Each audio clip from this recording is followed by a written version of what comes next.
કે કયા કયા ટોપિક થી શરૂઆત કરવી, કયા કયા ટોપિકને પ્રાધાન્ય આપવું એ મેન મુદ્દો છે. મેન મુદ્દાની અંદર તમે સમજો, સૌથી પહેલો ટોપિક તમારે વાંચવો પડશે એ છે આમુખ.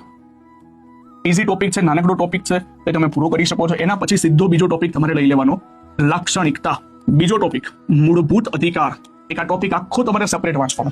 એના પછી ત્રીજો ટોપિક રાજ્ય નીતિના સિદ્ધાંત અને ફરજો. એના પછી તમારે ડાયરેક્ટ પહોંચી જવાનું રાષ્ટ્રપતિ ઉપર. તો રાષ્ટ્રપતિ જ્યારે વાંચો તો સીધી વસ્તુ રાજ્યપાલના કમ્પેરિઝનમાં જ વાંચો. એના પછી તમે વાંચો વડાપ્રધાન અને મુખ્યમંત્રી. પછી વાંચો એટર્ની જનરલ અને એડવોકેટ જનરલ. બીજી વસ્તુ છેલ્લો ટોપિક લઈ લેવાનો ઉપરાષ્ટ્રપતિ. એટલું વાંચો એટલે તમારું કારોબારીનું કામ પૂરું થઈ જાય. હવે જેવું કારોબારી તમારું પૂરું થાય એવું તમે ધારાકીય ઉપર જતા રહો. એટલે જ્યારે સંસદ વાંચો તો સાથે સાથે તમારે વિધાનમંડળ વાંચી દેવાની. એના પછી નવમો ટોપિક તમારું કયું લેવાનું? ન્યાયતંત્ર. ન્યાયતંત્રની અંદર શું કરવાનું? તો ન્યાયતંત્રમાં સુપ્રીમ કોર્ટ અને હાઈકોર્ટ.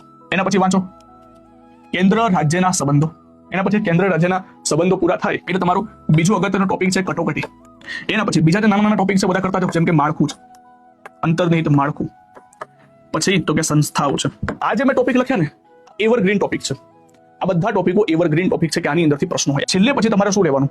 છેલ્લે તમારે લેવાના એવા ટોપિકો જે લેસ ઇમ્પોર્ટન્ટ છે, પૂછાઈ શકવાની સંભાવના ખરી, કે જેની અંદર એક સંઘ અને રાજ્ય ક્ષેત્ર, બંધારણનો ભાગ 1, પછી નાગરિકતા. ટોપિકને તમારે છેલ્લે કરવાનો કે આની અંદરથી સવાલો બની પણ શકે અને ના પણ બની શકે, સંભાવના ઓછી છે.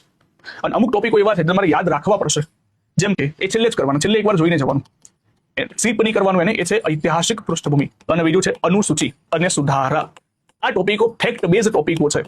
આને તમારે છેલ્લે એક વખત જોઈ લેવાના.